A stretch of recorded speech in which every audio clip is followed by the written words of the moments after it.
Hello my dear student, मैं मनोज शर्मा आपके अपने YouTube channel maths planet institute पर आपका हार्दिक स्वागत करता हूं। प्रीवियस लेक्चर में हमने सांत्यता की, अवकलनीयता की सबकी परिभाषा देखी थी और हमने एक एग्जांपल भी कर लिया था एफ जेड बराबर जेड की पावर एन, जहाँ एन का क्या होगा, धनात्मक पूर्णांक होगा।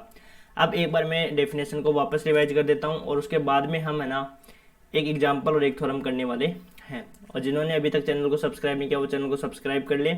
और एमजीएस यूनिवर्सिटी में क्या होता है कि डेफिनेशन आती है एग्जामिनेशन में, इसलिए डेफिनेशन भी आपको याद करनी पड़ेगी। इसलिए मैं आपको डेफिनेशन एक बार रिवाइज करा रहा हूँ सांत्यता की और अवकलनीयता की। तो सांत्यता की क्या परिभाषा होती है उसको अपन एक बार वापस देखते हैं। तो सांत्यता क्या होता है कि फलन एफ जेड जेड बराबर जीरो पर, जेड बराबर जेड नोट पर सतत कहलाता है। जेड बराबर जेड नोट पर क्या कहलाता है, सतत कहलाता है यदि limit z tends to z note f z equal to f z naught के बराबर हो। इधर तो वाली साइड तो क्या लिमिट है और इधर क्या है कि जेड नोट उस पॉइंट पर फंक्शन की वैल्यू, ये दोनों क्या होनी चाहिए, बराबर होनी चाहिए। तब फलन एफ जेड क्या होता है, जेड बराबर जेड नोट पर सतत कहलाता है। तो फलन एफ जेड है वो जेड बराबर जेड नोट पर सतत कब कहलाता है, जब limit z tends to z note f z equal to f z naught के बराबर हो। ये तो होती है सांत्यता की परिभाषा। फिर उसके बाद में हमने देखा था अवकलनीयता की परिभाषा। तो अवकलनीयता की परिभाषा क्या देखी थी हमने,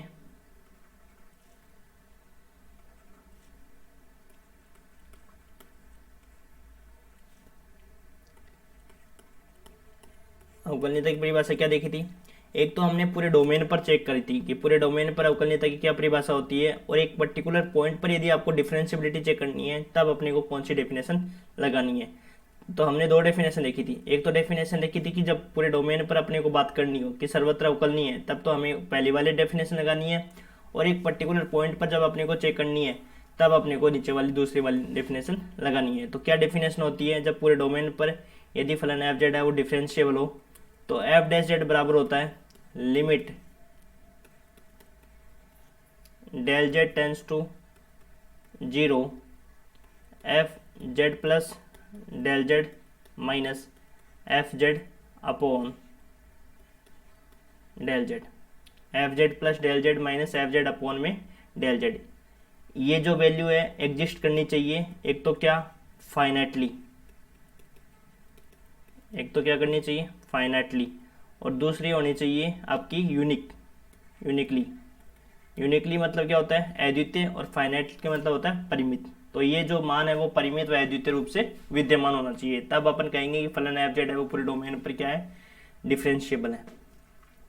यदि अपने को एक पर्टिकुलर पॉइंट पर बात करनी हो, अपने को क्या करना हो, एक पर्टिकुलर पॉइंट पर बात करनी हो, मान लो जेड नोट पर अपने को क्या करना है, डिफरेंशिएबिलिटी को चेक करना है, तब हम क्या परिभाषा लिखेंगे, limit z tends to z note f z minus f z note upon z minus z naught. ये वैल्यू भी आपको एग्जिस्ट करनी चाहिए क्या, फाइनाइटली और uniquely, finitely and uniquely, finitely and uniquely. ये हमने डेफिनेशन देख ली थी, ठीक है। तो दोबारा एक बार वापस बोल के बता देता हूँ मैं, क्योंकि ये परिभाषा आपको एग्जाम में याद करनी है, क्योंकि एग्जाम में परिभाषाएं पूछी जाती है, ठीक है। तो सबसे पहले हमने कंटिन्यूटी की परिभाषा देखी अब तक। कंटिन्यूटी की परिभाषा क्या थी कि फलन एफ जेड है वो जेड बराबर जेड नोट पर कंटिन्यूस कहलाता है यदि limit z tends to z note f z equal to f z naught के बराबर हो। डिफरेंशियबिलिटी की परिभाषाओं में आपकी दो परिभाषाएं हैं, एक तो पूरे डोमेन पर जब अपने को चेक करना हो तब अपने को पहले नंबर की डेफिनेशन लगानी है, तब क्या परिभाषा होती है, f dash z equal to limit z tends del z tends to zero f z plus del z minus f z upon में डेल जेड। ये एग्जिस्ट करना चाहिए फाइनाइटली और यूनिकली, परिमित रूप से तथा अद्वितीय रूप से विद्यमान हो।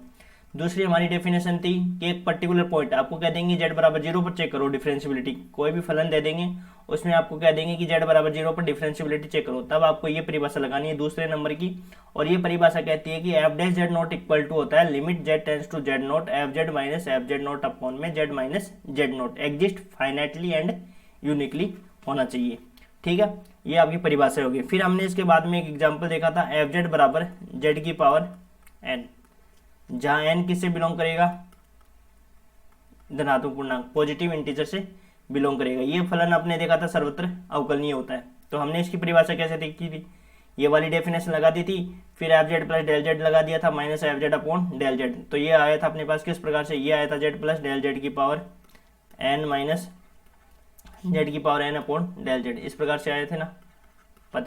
फिर हमने इसका बायनोमियल एक्सपेंशन कर दिया था, फिर उसमें अपने पास जो लास्ट में पद बचे थे वो अपना बचा था n z n minus one. फिर हमने देखा था कि एन धनात्मक पूर्णांक है, इसलिए ये इसका मान एग्जिस्ट करेगा फाइनाइट और यूनिकली।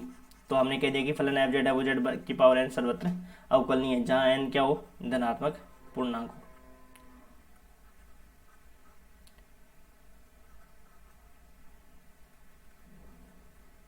तो ये आपको डेफिनेशन आ गई होगी समझ में, और इनको आपको बार बार में आप लिखोगे तब जाके ये आपके याद हो जाएगी, ठीक है ना। एक दो बार पढ़ने से याद नहीं होगी, लेकिन इसको 2-3 बार आप पढ़ लोगे तब आपके ये अच्छे से क्लियर हो जाएगी, ठीक है। तो अब हम चलते हैं एग्जाम्पल पे।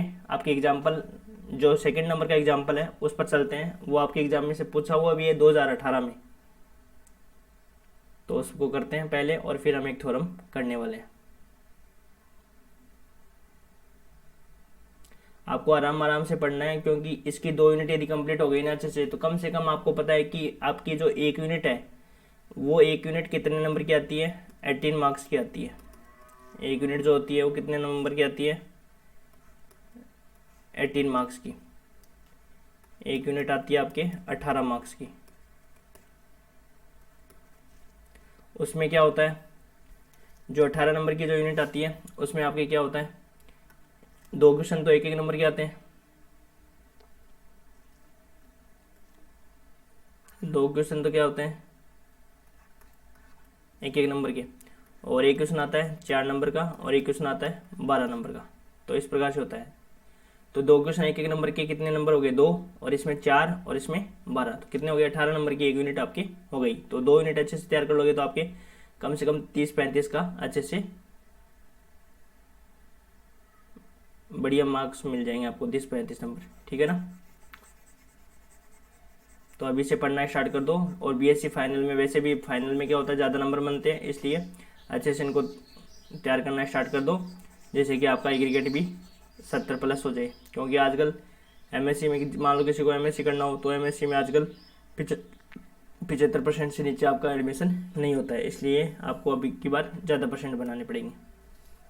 तो देखो एग्जाम्पल स्टार्ट करते हैं। एग्जाम्पल नंबर 2 है आपका, एग्जाम्पल 1 मैंने करवा दिया था कल, और एग्जाम्पल नंबर 2 कर रहे हैं। ये आपका आया हुआ है 2018 में।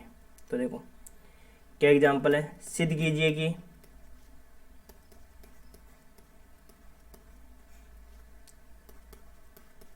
एफ जेड बराबर जेड की पावर एन, जेड की पावर बार, जेड की पावर बार या जेड बार किसी भी बिंदु पर अवकलनीय नहीं है। साथ में आप बुक्स को भी लेके बैठे, यदि आपके पास बुक्स है तो, और नहीं है तो कोई लाने की ज़रूरत पड़ेगी नहीं आपको। वैसे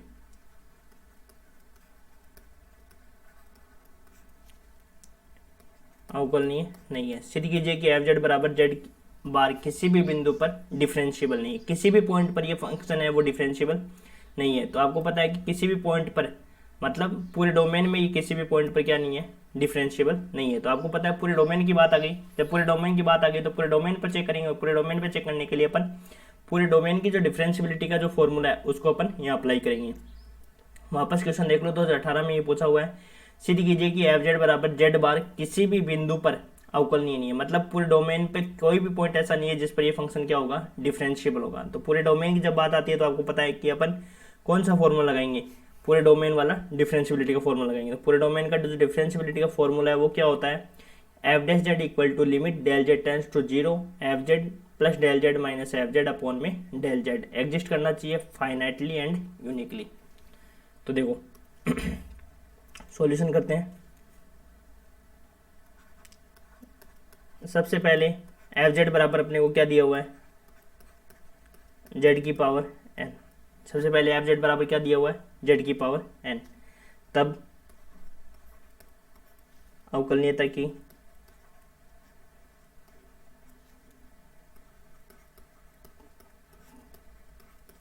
परिभाषा से, अवकलनीयता की परिभाषा से। तो अवकलनीयता की परिभाषा क्या होती है?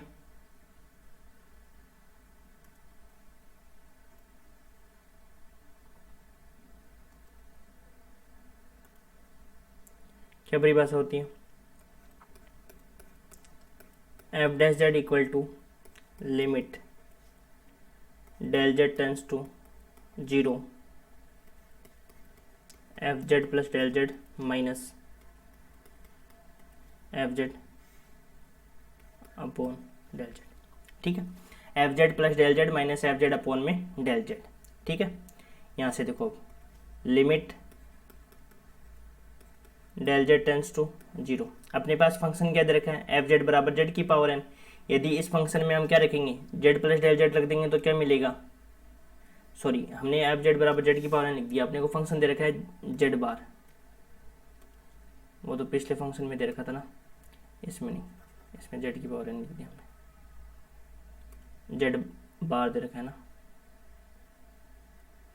ठीक है, तो पिछले फंक्शन में दे रखा था वो जेड की पावर एन, वो लिख दिया यार, वो रह गया। तो एफ जेड बराबर दे रखा आपको जेड की power N, Z bar.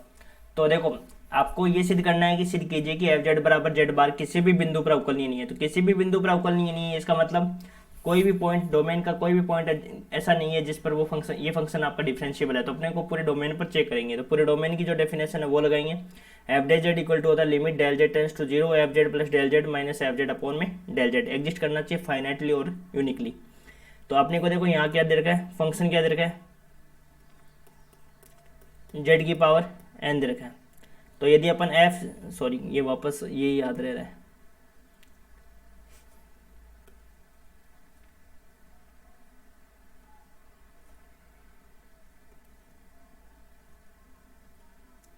Z bar. तो अब इसमें जेड प्लस डेल जेड रखेंगे तो क्या मिलेगा अपने को बताओ? जेड प्लस डेल जेड पे बार, ये मिलेगा अपने को। तो ये हम यहाँ पुट कर देंगे। तो क्या हो जाएगा? जेड प्लस डेल जेड पे bar minus z bar upon क्या हो जाएगा? Del z. ठीक है, यहाँ तक क्लियर है। यदि अपने को एफ जेड बराबर जेड बार देखा है तो f z plus del z का मान क्या हो जाएगा? जेड प्लस डेल जेड का बार। अब अपने को पता है एक फॉर्मूला आपने पढ़ा था कि यदि Z1 Z2 दो कॉम्प्लेक्स नंबर है, उस पे पूरे पे बार है, तो उन दोनों को अपन क्या कर सकते हैं? बार के साथ अलग अलग कर सकते हैं।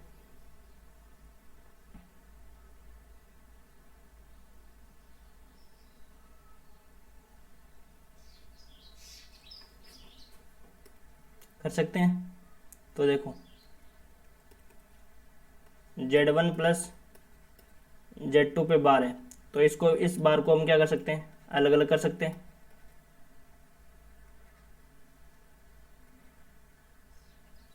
कर सकते हैं ना। तो देखो अलग अलग करो इसको। लिमिट, तो जेड पे बार अलग कर दिया और डेल जेड पे बार अलग कर दिया, माइनस जेड बार अपॉन में क्या हो गया? Del z. ठीक है, यहाँ तक समझ में आ गया। अब क्या है कि जेड बार और माइनस का जेड बार, इसको क्या कर देंगे? Cancel out.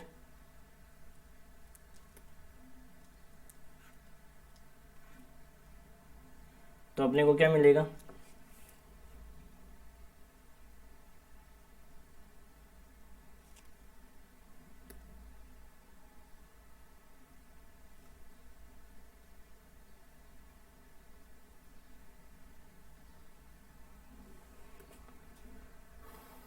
Limit del z bar upon में del z, del z bar upon में डेल जेड। तो यहाँ हो जाएगा del z bar tends to 0। इसको क्या लिख सकते हैं बताओ? ये लिख सकता हूँ ना, del x minus iota del y upon में del x plus iota del y. क्योंकि अपन जानते हैं, देखो z बराबर क्या होता है? x plus iota y. तो डेल जेड बार क्या हो जाएगा अपने पास बताओ? Del x plus iota del y. Z bar बराबर क्या होता है? x minus iota y. तो डेल जेड बार क्या हो जाएगा? Del x minus iota del y. ठीक है, तो ये हो जाएगी अपनी समीकरण संख्या 1।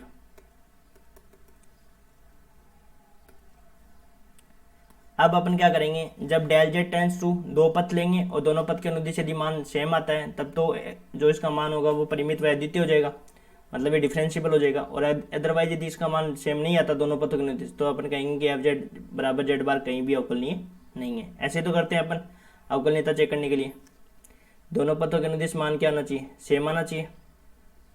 तो केस फर्स्ट,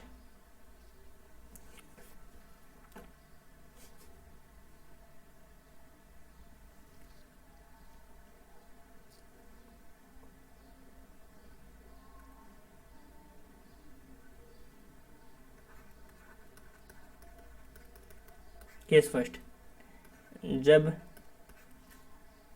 डेल जेड शून्य की ओर अग्रसर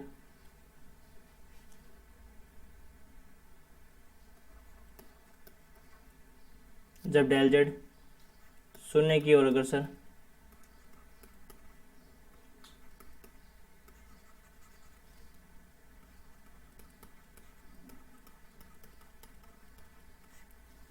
अक्ष के अनुदिश हो,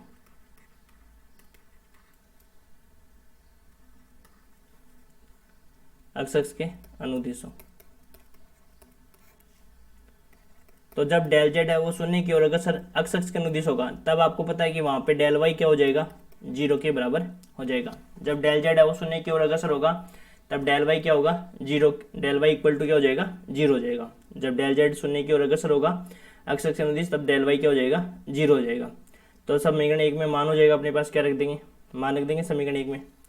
तो समीकरण 1 से अपने को वैल्यू क्या मिलेगी,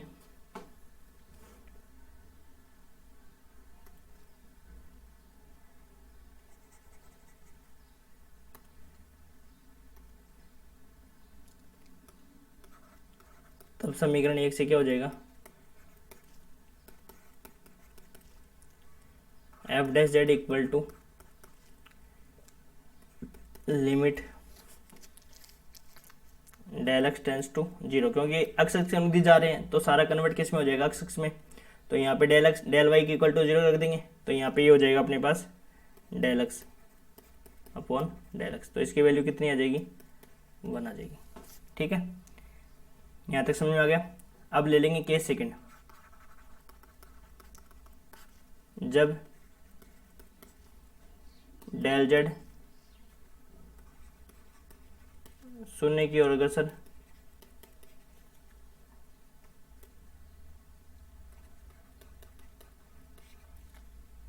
शून्य की ओर अग्रसर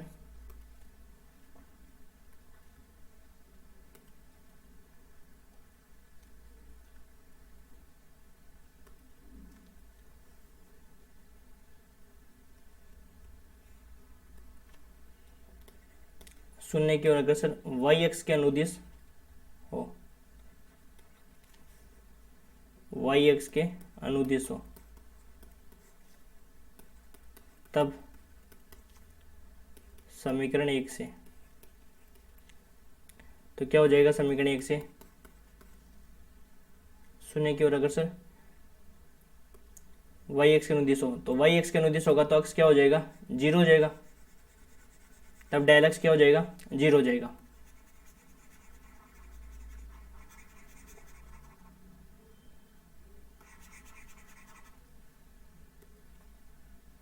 तब डेल एक्स क्या हो जाएगा आपका, 0। तब समीकरण 1 से f dash z equal to क्या हो जाएगा, limit del y tends to 0। तो यहाँ पे देखो अक्ष क्या हो जाएगा, 0 हो जाएगा, तो रख दो ऊपर वाले में। तो ऊपर में क्या बचेगा, आयोटा डेल वाई माइनस का, और ये हो जाएगा प्लस का आयोटा डेल वाई। तो इक्वल टू क्या मिलेगा अपने को, -1। अब देखो इन दोनों का मान क्या है, केस फर्स्ट और केस सेकंड के अनुदिश जो पद का मान है वो क्या है, डिफरेंट डिफरेंट आया, 1 और -1 आया। इसका मतलब एफ डैश जेड का मान क्या है, अद्वितीय नहीं है। तो यहाँ लिख देंगे एफ डैश जेड अद्वितीय नहीं है। एफ डैश जेड का मान क्या नहीं है, यूनिक नहीं है। यूनिक नहीं है तो इसका मतलब एफ जेड क्या नहीं है, डिफरेंशिएबल नहीं है।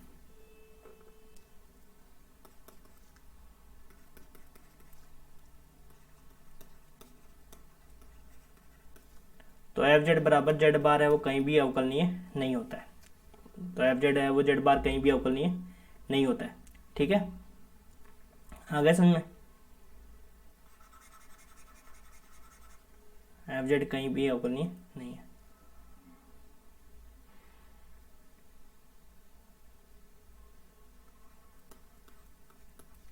ठीक है, यहाँ तक क्लियर हो गया? ये हो गया एग्जाम्पल अच्छे से क्लियर आपका। तो हमने सबसे पहले क्या किया, पूरे एफ जेड बराबर जेड बार कहीं भी अवकलनीय नहीं है, तो पूरे डोमेन पर हमने इसकी डेफिनेशन लगा दी। फिर हमने क्या ले लिया, केस फर्स्ट और केस सेकंड ले लिया। केस फर्स्ट में हमने लिया, हमने बताया कि भाई अपने को क्या करना है, डिफरेंशियबिलिटी का मान ऐसे तो निकालते हैं अपन कि अपन पथ लेते हैं और पथों के अनुदिश यदि मान क्या आता है, सेम आ जाता है, तब तो अपन कहते हैं वो फंक्शन डिफरेंशिएबल है।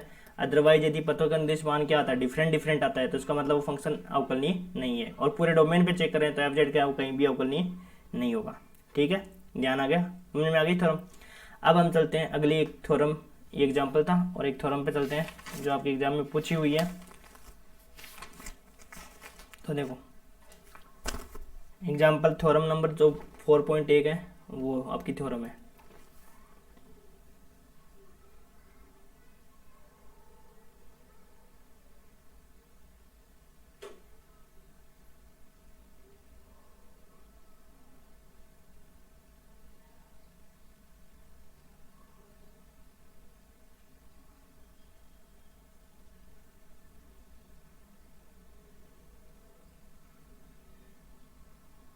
साथ साथ में नोट्स बनाते रहो और उन नोट्स को बार बार में रिवाइज करो, तब जाके थ्योरम और एग्जाम्पल आपको अच्छे से क्लियर हो जाएंगे।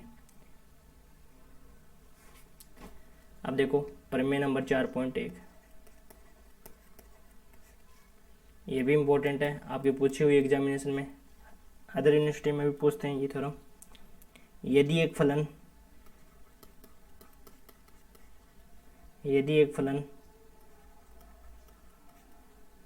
एफ जेड जेड बराबर जेड नोट पर अवकलनीय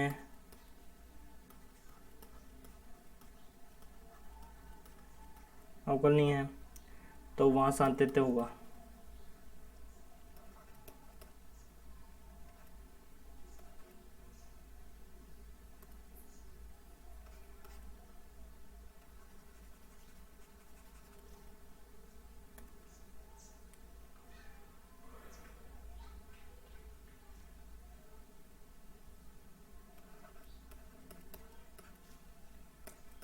वहाँ सातत्य होगा।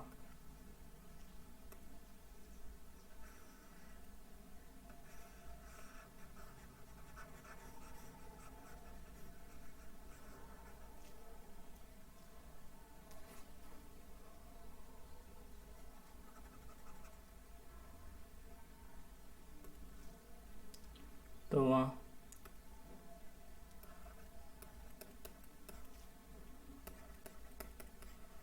सातत्य होगा, किंतु विलोम सत्य नहीं है।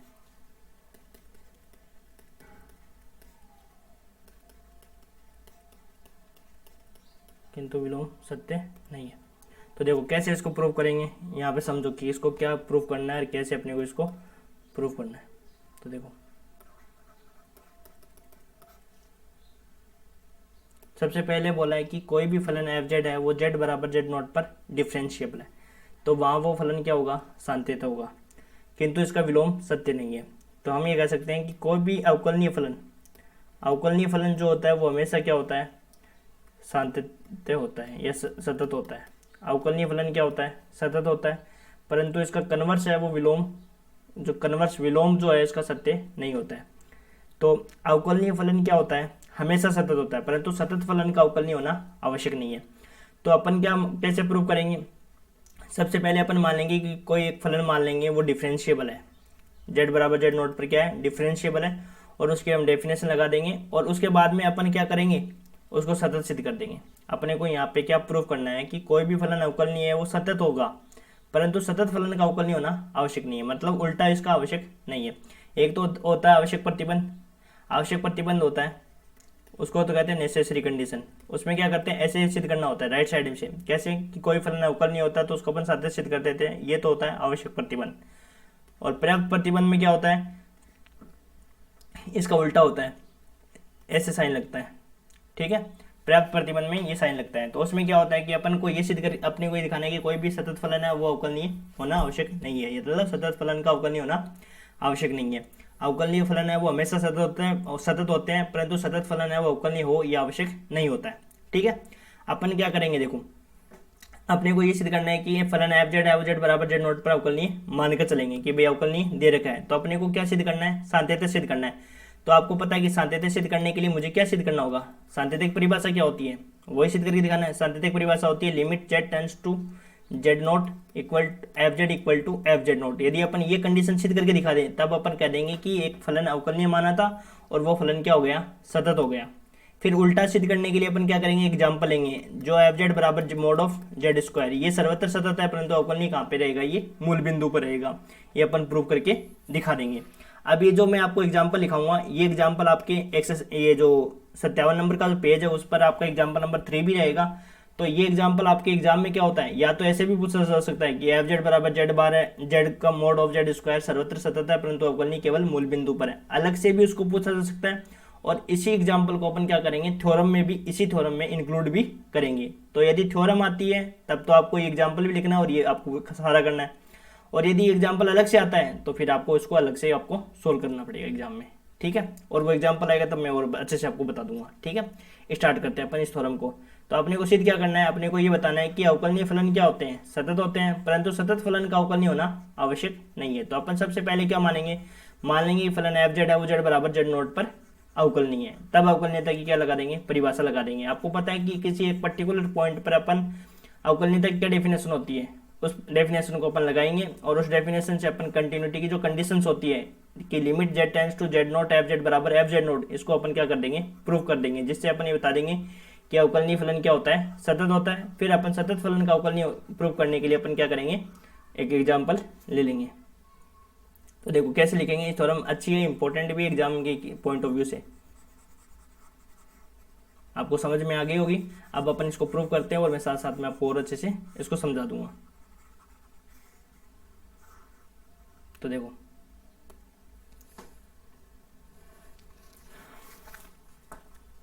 माना, पहले लिखेंगे माना फलन एफ जेड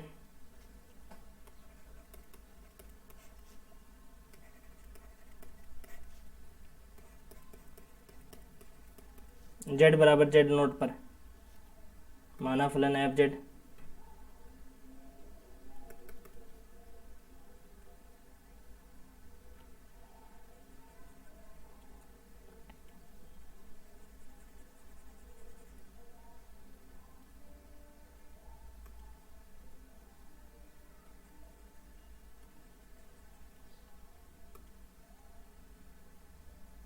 माना फलन एफ जेड बिंदु जेड बराबर जेड नोट पर अवकलनीय है, ठीक है। अपन अवकलनीयता से क्या सिद्ध करके दिखाएंगे, सांतत्य सिद्ध करके दिखाएंगे, तभी तो मानेंगे ना कंडीशन ये कि यदि एक फलन एफ जेड है वो जेड बराबर जेड नोट पर क्या है, अवकलनीय है, ठीक है। इससे हम सांतत्य सिद्ध करेंगे, फिर इसका विलोम सिद्ध करेंगे। तो माना फलन एफ जेड बिंदु जेड बराबर जेड नोट पर क्या है, डिफरेंशिएबल है, ठीक है। तब अवकलनीयता की परिभाषा से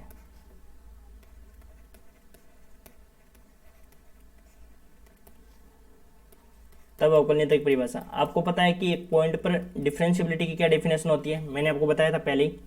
तो क्या डेफिनेशन होती है, f dash z note equal to क्या होता है, limit z tends to z note f z minus f z note upon z minus z naught, परिमित व अद्वितीय होगा। ये हमने क्या लगा दी इसकी परिभाषा, परिमित व अद्वितीय होगा। यहाँ तक क्लियर है सबके कि माना फलन एफ जेड बिंदु जेड बराबर जेड नोट पर डिफरेंशिएबल है। तब डेफिनेशन ऑफ डिफरेंशिएबिलिटी की डेफिनेशन लगा दी। तो f dash z note equal to limit z tends to z note f z minus f z note upon में जेड माइनस जेड नोट, परिमित व अद्वितीय होगा। ये हमने लगाई कि एक पॉइंट पर डिफरेंशिएबिलिटी चेक करने की डेफिनेशन, ठीक है। यहाँ तक क्लियर है। अब देखो अपने को क्या लेकर चलना है, अपने को क्या लेकर चलना है, क्या प्रूव करना है। अपने को पता है इसमें सांतत्य सिद्ध करना है ना। तो सांकेतिक परिभाषा क्या होती है, limit z tends to z note f z equal to, यदि एफ जेड नोट दिखा देते हैं तब अपन कहेंगे कि फलन डिफरेंशिएबल था और उसको हमने क्या सिद्ध कर दिया, सतत सिद्ध कर दिया। ठीक है, तो अपन क्या करेंगे, इस वाले पॉइंट को लेकर चलेंगे, किस वाले पॉइंट को, इस वाले पॉइंट को लेकर चलेंगे। ठीक है, तो यहां देखो अब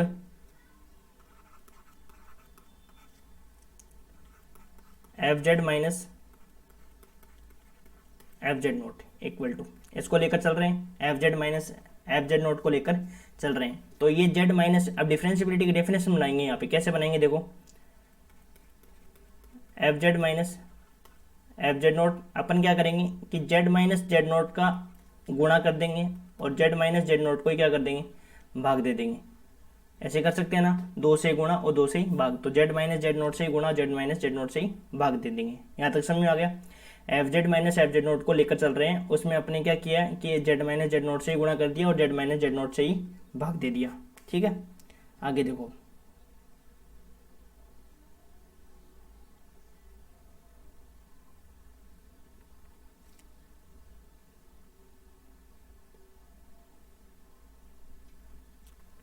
अब देखो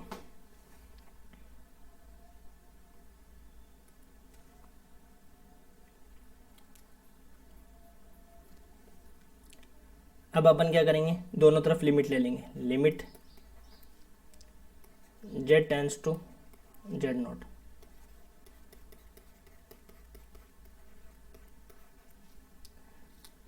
तो बोथ साइड अपन ने क्या ले ली, लिमिट ले ली।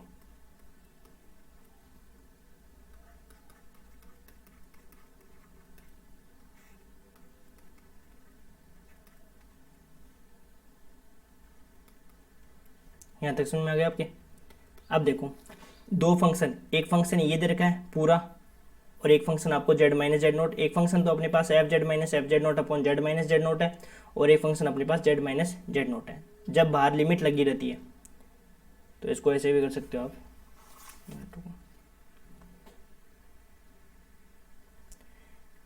तो जब बाहर क्या होती है, दो फंक्शन होते हैं एफ इंटू जी और दोनों फंक्शन पे लिमिट लगी रहती है, तो इन फंक्शन को क्या कर सकते हैं, हम अलग अलग भी कर सकते हैं। तो इनको क्या कर दो, अलग अलग कर दो।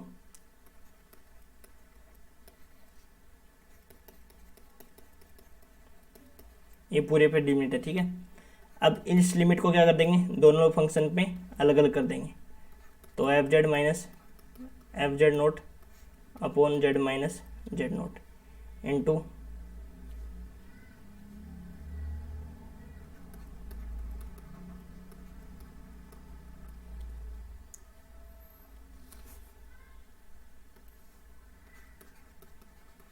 ये समझ में आ गया कि यदि दो फंक्शन एफ इंटू जी एक लिमिट से हो तो दोनों लिमिट को क्या कर सकते हैं, दोनों फंक्शनों पे अलग अलग कर सकते हैं। तो हमने एक फंक्शन पे एक अलग लगा दी और दूसरे वाले पे अलग लगा दी। ठीक है, यहाँ तक क्लियर है। अब देखो क्या करेंगे,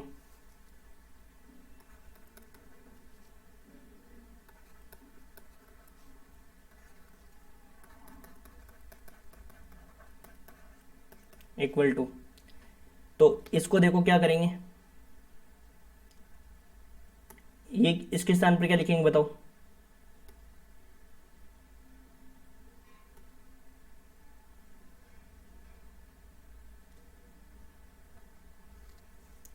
इसके स्थान पर क्या लिखेंगे बताओ। ये तो अपनी लिमिट की डेफिनेशन ही तो है, एफ डैश जेड नोट की डेफिनेशन है ना ये।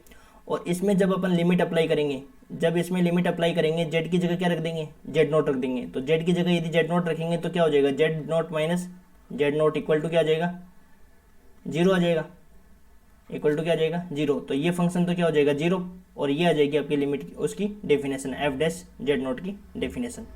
ठीक है, यहाँ तक क्लियर है, आ गया ना समझ में। तो इस सेकंड वाले पद में अपन लिमिट अप्लाई करेंगे तो इसमें क्या हो जाएगा, आपका जीरो हो जाएगा।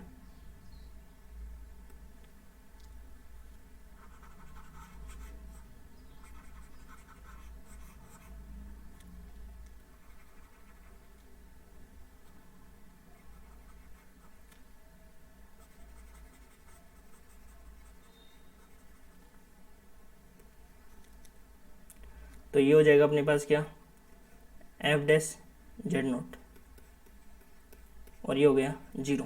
अब देखो एफ डैश जेड नोट को अपन 0 से गुणा करेंगे तो क्या आएगा 0। वो 0 कब आएगा, अब अपने को देखना है कि एफ डैश जेड नोट तो क्या है, इसमें परिमित व अद्वितीय है। इसका मतलब कोई फाइनाइट वैल्यू तो आएगी भाई। परिमित का मान क्या मतलब क्या होता है, कोई फाइनाइट वैल्यू आती है, 5 7 10 15 वैल्यू आती है। तो एफ डैश जेड नोट की वैल्यू जो है वो परिमित और अद्वितीय है। तो परिमित वैल्यू है, इसका मतलब कोई 5 7 और 5 को यदि 0 से गुणा करेंगे तो क्या मिलेगा, 0 मिलेगा।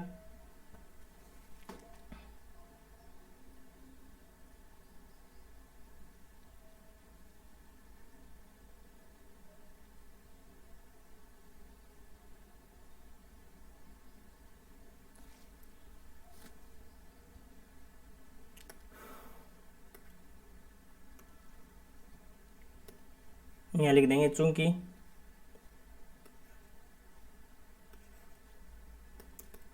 एफ डैश जेड नोट की वैल्यू क्या है, परिमित व अद्वितीय, इसकी वजह से इसका मान क्या आ जाएगा 0। क्योंकि परिमित और अद्वितीय का मतलब क्या होता है, फाइनाइट वैल्यू है, और फाइनाइट वैल्यू को अपन 0 से गुणा करेंगे तो क्या आएगा 0। ठीक है, तो इसका मतलब ये हो जाएगा आपके पास 0। आ गया समझ में। अरे भाई फाइनाइट वैल्यू होती है ना, जैसे मान लो 5 7 वैल्यू आएगी तो उसको अपन यदि 0 से गुणा करेंगे तो क्या आ जाएगा 0। अब इसमें अपन यदि लिमिट लगाएं तो क्या हो जाएगा अपने पास, limit z tends to z not. इसमें तो लिमिट लगी हुई है फंक्शन में, है ना। तो एफ जेड बराबर क्या हो जाएगा अपने पास, एफ जेड नोट, ये अपनी। तो ये हो गया limit z tends to z note f z equal to क्या आ गया, f z note. F z note को अब मैंने क्या कर दिया, इधर वाली साइड भेज दिया, क्योंकि इसमें तो लिमिट लगेगी नहीं, और इसको अपन क्या कर देंगे, लिमिट के साथ लिख देंगे। तो ये हो जाएगा अपने पास क्या,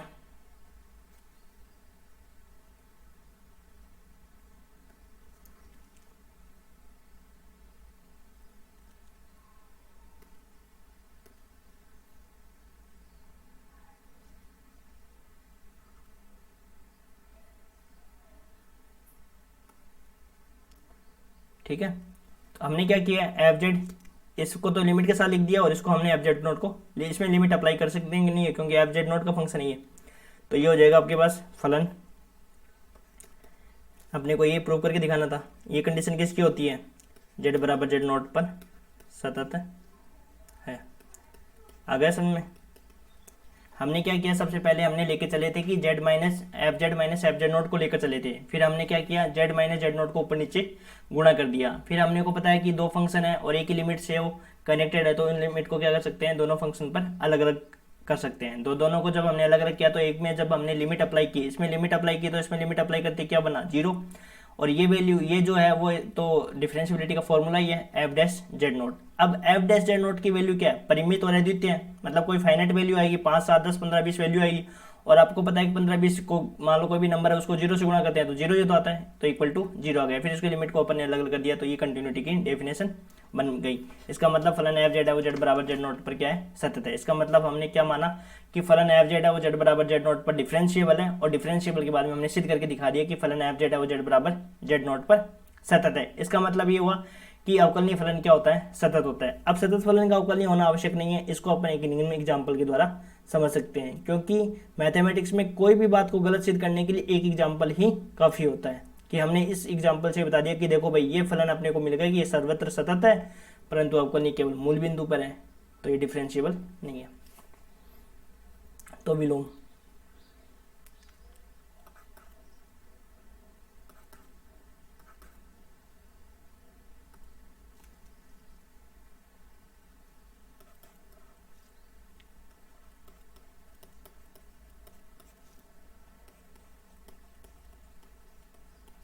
कन्वर्सली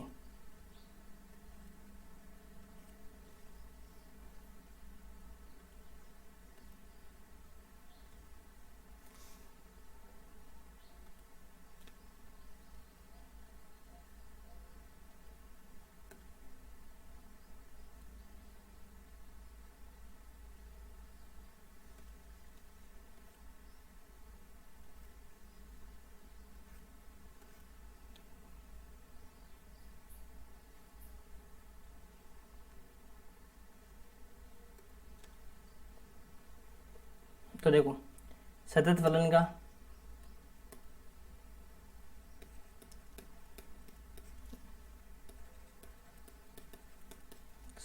का अवकल नहीं होना आवश्यक नहीं है।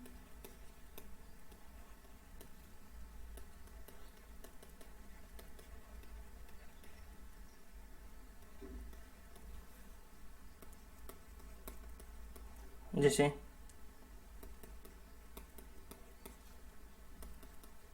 निम्न उदाहरण द्वारा समझ सकते हैं।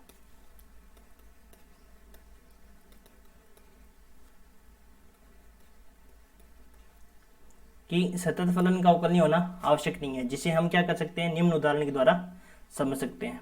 ठीक है, आवश्यक नहीं है।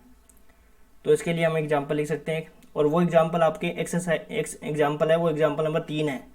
तो वो एग्जाम्पल अलग से भी पूछा जा सकता है, और आपके थ्योरम यदि पूछेंगे तब तो आपको उसको एग्जाम्पल को थ्योरम में इंक्लूड करना है, और अलग से पूछे तो उसको अलग सोल्व करना है। ये अलग से भी पूछा हुआ है, ठीक है ना, इसलिए बता रहा हूँ मैं आपको। एफ जेड बराबर मोड ऑफ जेड का स्क्वायर, ये आपका सर्वत्र सतत है, परंतु अवकलनी कहाँ पे, ये मूल बिंदु पर है।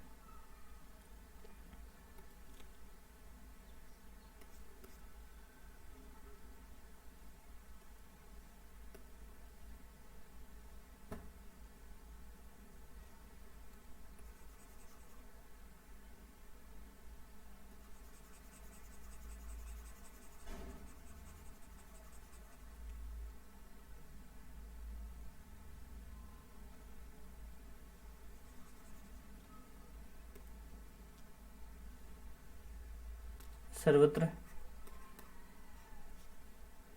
सतत है, परंतु अवकलनी केवल मूल बिंदु पर है।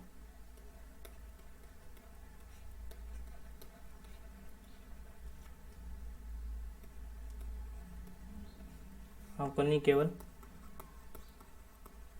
मूल बिंदु पर है।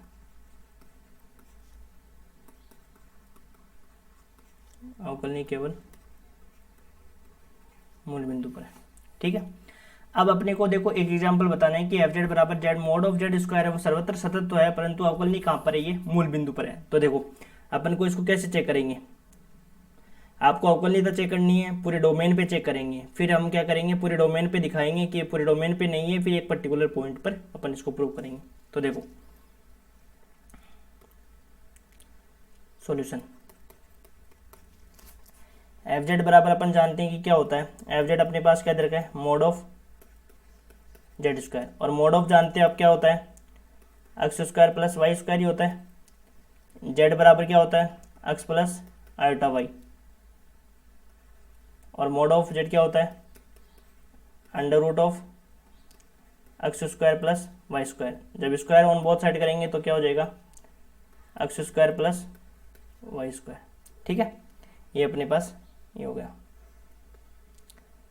तो अपने पास एफ जेड बराबर क्या आ गया, x square plus y square आ गया। अब आप देखो ये क्या है, पॉलिनोमियल है जो कि बहुपद फलन है, बहुपद फलन है, अतः सर्वत्र सतत होगा।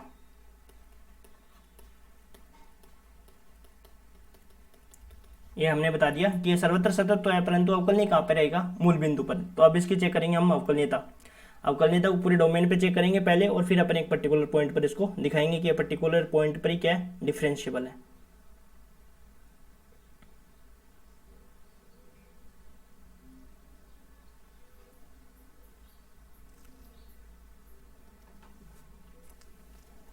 अवकलनीयता,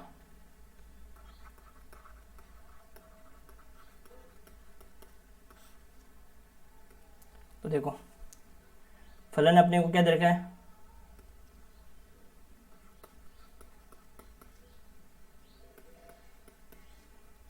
एफ जेड बराबर मोड ऑफ जेड स्क्वायर, तब अवकलनीयता की परिभाषा से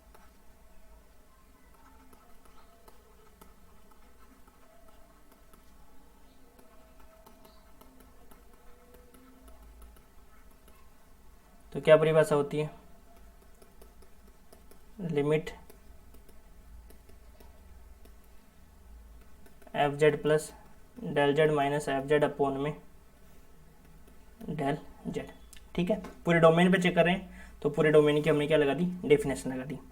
फिर यहाँ से क्या हो जाएगा, limit del z tends to zero, f z plus del z रखेंगे तो यहाँ पे क्या मिलेगा अपने को, ये मिलेगा अपॉन डेल जेड। यहाँ तक समझ में आ गया। अब देखो एक प्रॉपर्टीज होती है, क्या प्रॉपर्टीज होती है,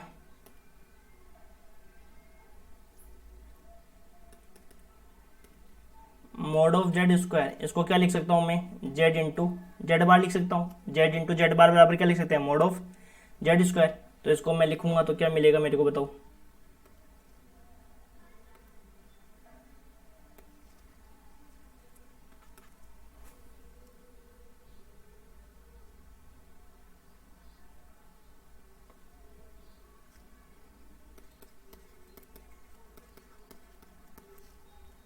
जेड प्लस डेल जेड और जेड प्लस डेल जेड का bar minus z into z bar upon में क्या हो जाएगा, डेल जेड। यहाँ तक क्लियर है, जेड प्लस डेल जेड और जेड प्लस डेल जेड का बार हमने लिख दिया। अब क्या करेंगे, अपने को पता है कि जब बार क्या हो, पूरे पे बार हो तो उसको क्या कर सकते हैं, अलग अलग कर सकते हैं।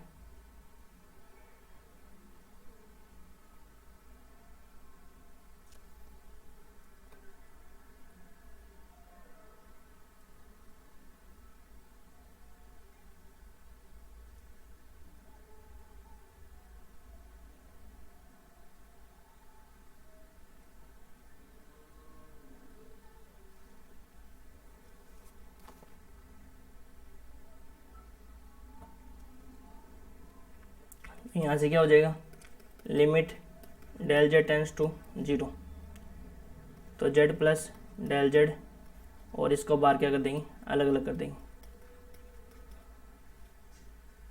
Minus z into z bar upon del z. अब इनको क्या कर देंगे, आपस में मल्टीप्लाई कर देंगे।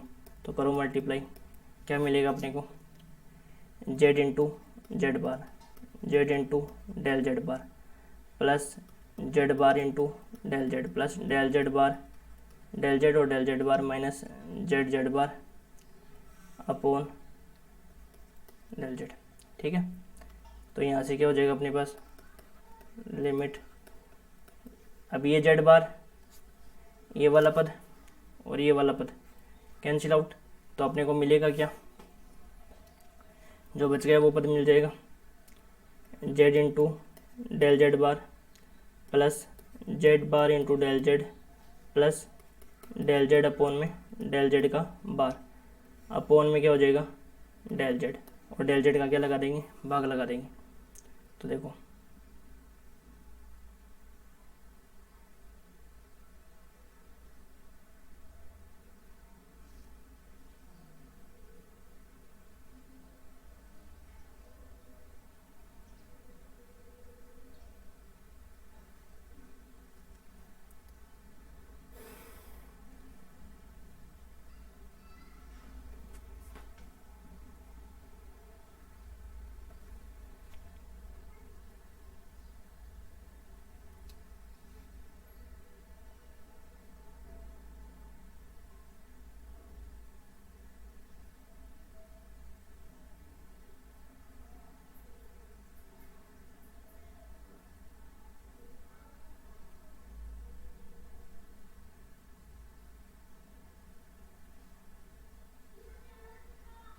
ठीक है, अब देखो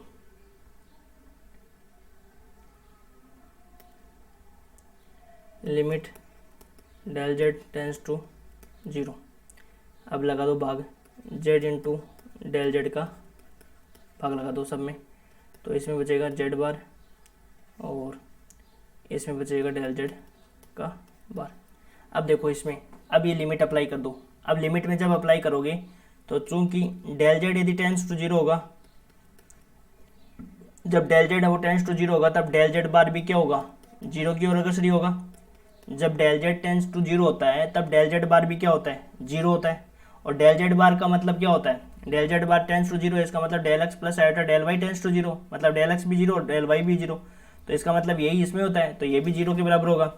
तब अपने को क्या मिलेगा लास्ट जो रिजल्ट, फिर अपन दो पथ ले लेंगे और दो पथ के अंदर इस वैल्यू निकालेंगे। तो f dash z equal to क्या हो जाएगा फिर अपने पास, इसमें अपन क्या करेंगे, इसमें भागने लगेंगे क्योंकि इन्फिनिटी अपॉन इन्फिनिटी कैसे हो जाएगा, तो ये हो जाएगा z into limit del z tends to zero, इसकी लिमिट को अपन ऐसे ही रखेंगे।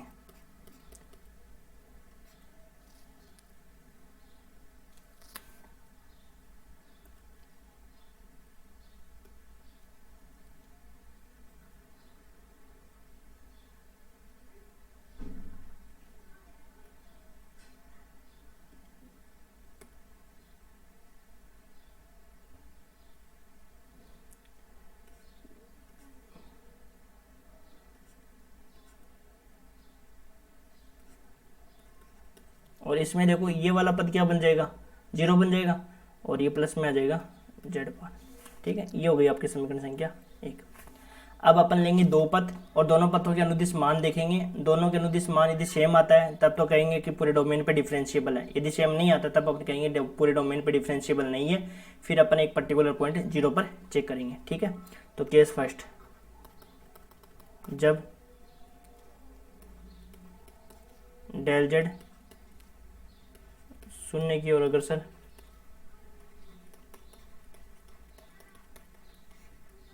एक्स एक्स के अनुदिश हो,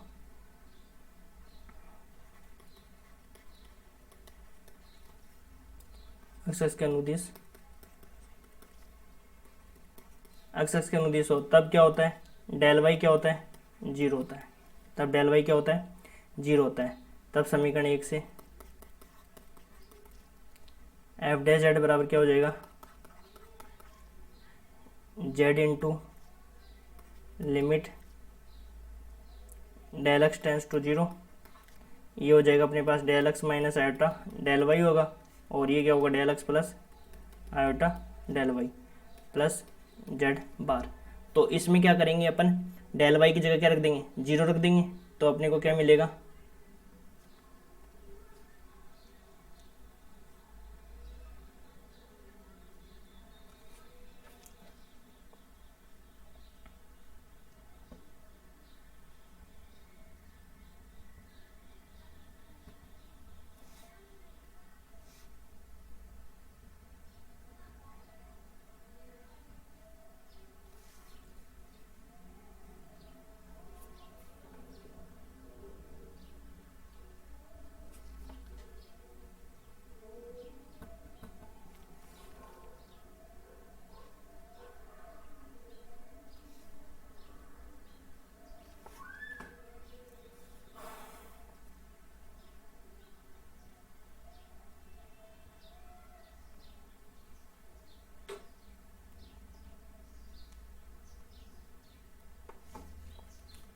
तो ये हो जाएगा अपने पास क्या, जेड इंटू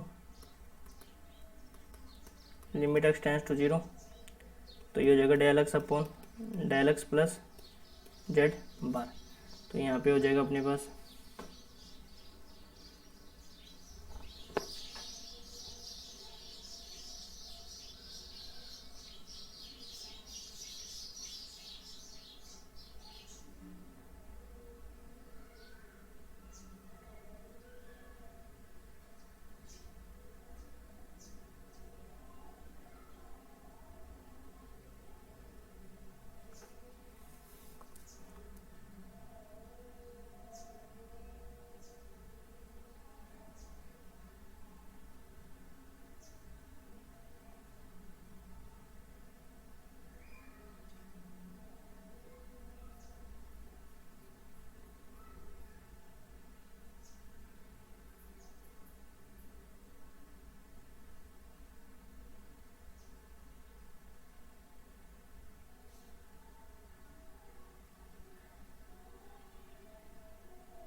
ठीक है।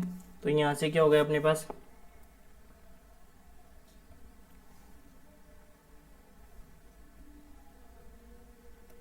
F dash z equal to z और प्लस का जेड बार मिल गया। ठीक है, ये हो गई अपनी समीकरण संख्या 2। अब ले लेंगे केस सेकंड, जब डेल जेड शून्य की ओर अगर सर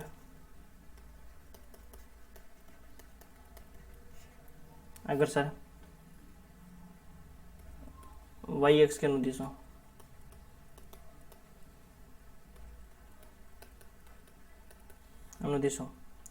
तो वाई एक्स के अनुदिश होगा तब क्या होगा, डेल एक्स क्या हो जाएगा 0, तब समीकरण 1 से क्या हो जाएगा,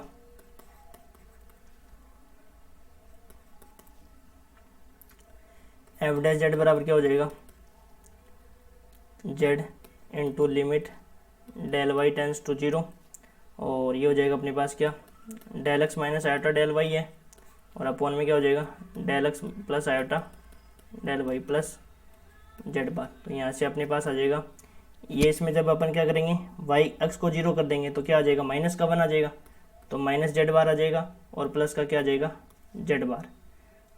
तो ये क्या बन जाएगा, एफ डैश जेड का मान। समझ में आ गया यहाँ तक। तो इसको क्या लिख सकते हो आप, जेड प्लस जेड बार लिख दो, जेड बार माइनस जेड बार। ये हो गई आपकी समीकरण संख्या 3। अब देखो समीकरण 2 और 3 से मान देखो, दोनों बराबर आ रहे हैं क्या, एक में तो आ रहा है जेड प्लस जेड बार आ रहा है, और एक में आ रहा है जेड माइनस जेड बार। दोनों मान समान नहीं आ रहे हैं, परिमित तो आ रहे हैं पर अद्वितीय नहीं आ रहे हैं। तो अद्वितीय नहीं आने के कारण इसमें क्या हो जाएगा, पूरे डोमेन पर फंक्शन डिफरेंशिएबल नहीं होगा। अब अपन क्या करेंगे कि एक पर्टिकुलर पॉइंट 0 पर लेंगे, कि 0 पर अपन देखेंगे कि ये दोनों बराबर है या नहीं है। तो अपन लिख देंगे समीकरण 2 व 3 से एफ डैश जेड का मान अद्वितीय नहीं है, अतः फलन एफ डैश जेड अवकलनीय नहीं होगा। समीकरण 2 व 3 से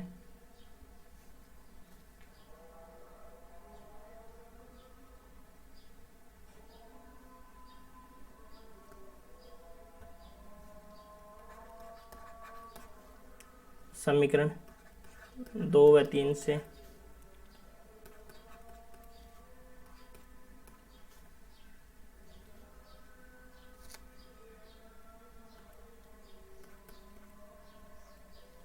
एफ डैश जेड का मान अद्वितीय नहीं है, अतः फलन एफ जेड अवकलनीय नहीं होगा। अतः फलन एफ जेड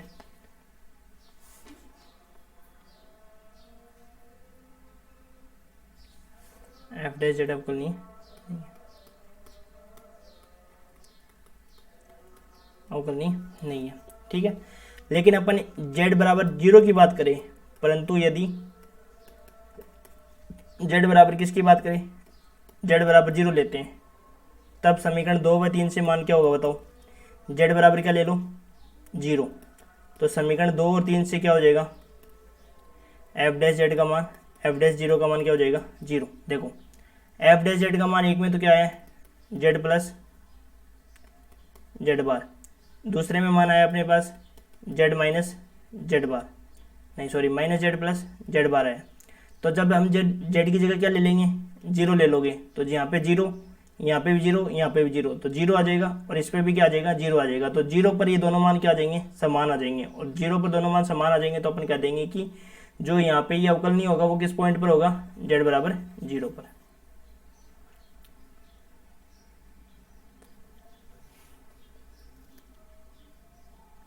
तो ये हो जाएगा, अर्थात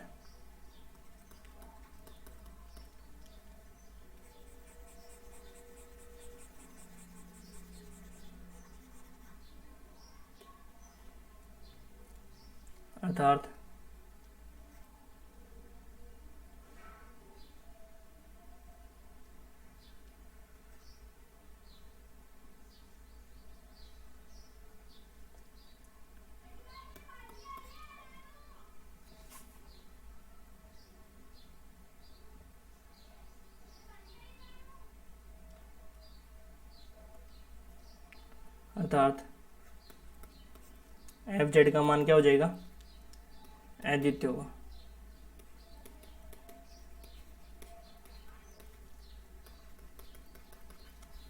और फिर लिख देंगे इम्प्लाइज दैट फलन एफ जेड जेड बराबर 0 पर अवकलनीय नहीं है। जेड बराबर 0 पर अवकलनीय होगा। जेड बराबर 0 पर लिख दो, चाहे मूल बिंदु पर अवकलनीय होगा। तो हमने जब इसको प्रूव किया था, हमने क्या किया था कि एफ लन एफ जेड है वो सर्वत्र सतत तो है, परंतु अवकलनीय कहाँ पे है, मूल बिंदु पर है। तो यहाँ पे मूल बिंदु लिख दो, चाहे नहीं फिर अब